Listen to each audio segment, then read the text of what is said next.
said, let's jump straight into it. So I'm going to spend maybe a few minutes just giving brief updates, and then we'll go straight to questions. So first update, you probably saw in our campaign page that we have a new advisor, Rich Evans, who formerly headed Facebook News. That is no longer a product, so he's a free agent now, and he's going to be helping us. He also worked before that at Sky News and at Yahoo News. So that's a lot of industry experience that we hope to benefit from.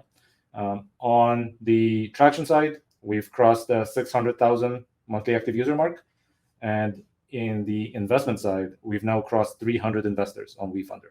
So we will soon be creating a community page, probably a channel on Slack, and maybe a few other tools that will actually allow all the investors to interact, to give us ideas on what to add to our roadmap next. And we will do our best to implement all the great ideas that come out of it. In terms of the latest features, so we've been experimenting quite a bit with usability lately to basically figure out how people use the product and what makes them enjoy using it more. One of the really interesting and beneficial surprises that we found is that making all the fonts larger works surprisingly well and people love it.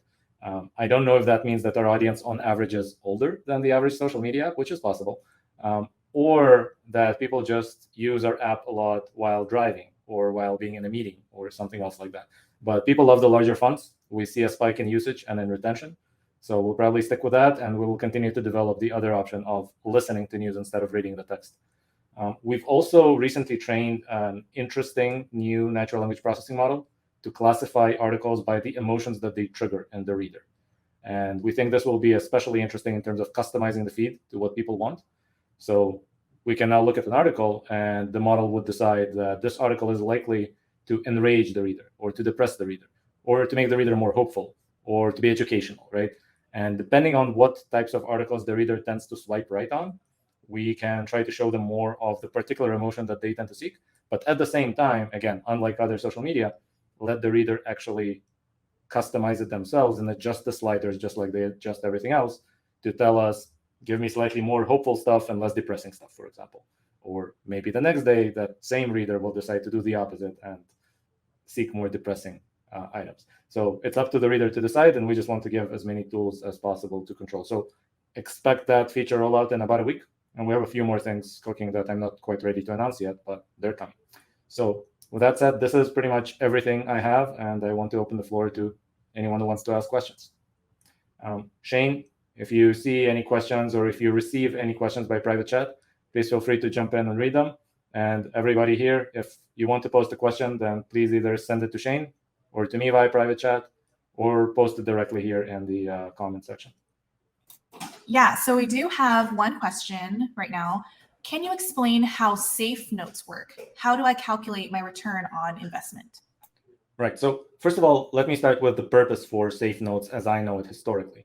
So the problem with direct investment in startups is that it requires a lot of paperwork, and it puts a valuation on the company, which then changes the way that options are priced. It changes everything going forward. So what startups started doing at some point at early stages is using contracts instead of actually selling shares, at least until they get large enough that they can afford the legal fees of big priced rounds. And so the first of those instruments was the convertible note, where it was essentially a debt obligation that converted into shares in the next round. And then Y Combinator looked at that and said, but why do you want the debt component to it? It makes no sense. Nobody's looking to get paid back here. Everybody just wants a large return on their investment from the stock. And so the safe note is an evolution of that. Now, if we dive into what the safe note is, essentially it's a contract between the investor and the company that says that upon a qualifying event, which is typically the next round of investment that the company raises, that investment that the investor made is going to get converted into stock on particular terms. And the main term in a safe note is typically the valuation cap. So in our case, for the early birds, it was 6 million, for example, which means that whether we raise our next round at 6 million, at 15, at 100, it doesn't matter. That investor converts as if the valuation at that round is 6. So it's not quite the same as putting a valuation of 6 million on the company today. Rather, it's the best of both worlds. If it's more than 6, the investor will convert at 6. If it's less than 6, the investor will convert at whatever it happens to be. 4, 3, 2, doesn't matter. So it's the lesser of those two numbers. And that is probably the best way to calculate the return on investment. So if you invest at let's say $1,000 at $6 million cap, right? And then the company gets sold for $6 billion, your return is going to be 1,000 to 1, right? It's going to be whatever the valuation is at the end divided by the cap now. That's assuming there are no rounds in the process. So I've gotten some questions about the price per share, and I think that's almost an inefficient way to look at it, because you'll have to convert it into a fraction of the company eventually anyway, because we're going to issue more shares later in the big investment rounds. And so instead of looking at the price per share, it makes more sense to just look at the valuation cap and to use that as the denominator for ROI. Thank you for that. Okay, we got another question that came in. Are you competing with ChatGPT and Bard? Yeah, I've been getting that one a lot from journalists, because they think that anything that uses AI is a competitor of everything else that uses AI. The reality is that, first of all, we're not even the same kind of AI, right? They are generative and they have an unsupervised model trained on essentially the entire world, whereas we mostly use small kind of mission-specific supervised models, and we don't generate anything. We just evaluate existing content and classify things. So the toolkit is different, even though it falls in the same broad category, but also the application is different. So most people use ChatGPT or Bard to generate stuff for them. We tend to use AI to evaluate or filter things, to essentially perform the work of a newspaper editor, right? To look at an article and decide whether or not it violates some basic rules of journalism. And so it's not quite the same application. In fact, to some extent, we might be in an arms race with them, because people are going to use ChatGPT to generate a whole bunch of junk, and we need to become better at detecting that kind of junk and filtering it out. Awesome. We got another question that just came in. What is your exit strategy? Right, so that's always a tough question when you're building a startup at the early stages, because plans tend to get disrupted a lot in this industry. It's kind of hard to predict how things go. So in general, our focus right now is just to increase the value that we give to users and to increase the value of the company. Now, obviously, investors only make money if we sell the company or if we make an IPO. So those are the two exit strategies that benefit everyone, including us, the founders, including the investors. Between those two, I can't say that we have a strong preference. We would generally accept any acquisition offer that is for an amount that is higher than our actual value right now, because that benefits everyone. And at every stage, that will still be true. If we manage to raise investments and become very large enough to justify an IPO, then we'll have an IPO. But I don't personally have a preference between those two routes, especially if an acquisition offer arrives from a company that is ideologically aligned, that is also trying to do some good in the world and not just maximize the user's attention, let's say, then that will be a pretty easy fit. There's one special kind of potential acquisition offers that I think we might prioritize over others, just because of our mission, right? Our mission is to improve the quality of information that people consume. And the more people we can reach, the better we are at achieving that mission. And so if right now we have the most innovative technology in the space, but we don't have that many users yet, only 600,000 or so, right? But there are some companies out there with very large distribution, but essentially a decaying model for generating the content.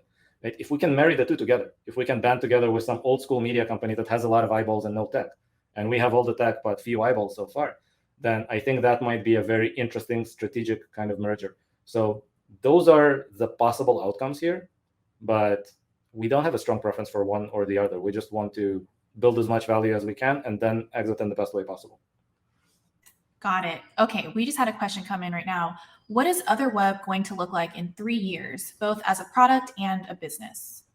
So I would say, first of all, on the platform that you see right now, the product itself, it's going to continue to evolve in whatever the feedback from users tells us it's going to involve in, right? We have a mission. We're trying to build a product that promotes that mission as much as possible.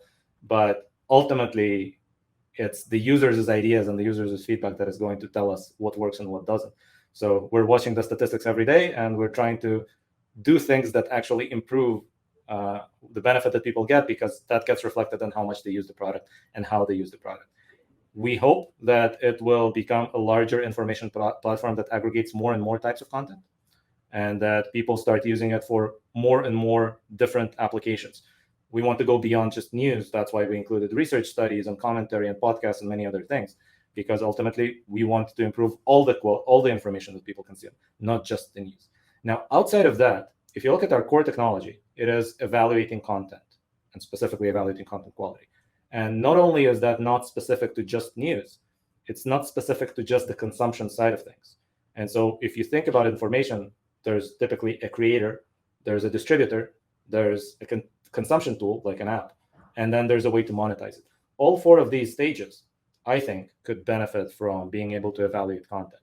And so right now we're focused on the consumption side, the app or the browser in which the user is consuming it. But I can definitely see us within the next 3 years creating some products for the other steps in this process. Two specific things that I wish we had the resources for, but we have to wait a little bit until we do, is I would like to create a data stream for advertising networks that actually allows advertisers to make the amount that they're willing to pay per click or per view scalable in a way that is dependent or linear on the quality of the page that the ad will appear on, right? So they can say, instead of I'm willing to pay 50 cents CPC, they will say I'm willing to pay between $0 and $1 CPC, depending on the quality score of the page, right? That is one thing that we think will, first of all, be very useful to advertisers. Right now, all they have is binary selectors of, does this fit my advertising criteria or does it not fit my advertising criteria? But this would allow them to be much more granular in how they select where their ads appear. But second, it will also create a serious incentive for content creators to create better content. So that's a product we definitely want to create as soon as we have the resources to actually create it. Another product that we were definitely already almost writing the documentation for and just didn't pull the trigger on yet is a kind of Grammarly-like tool for the people creating the content. So if we know how to evaluate and filter things out on the consumer side, then the person creating the content would definitely want to know what will get filtered eventually by consumers.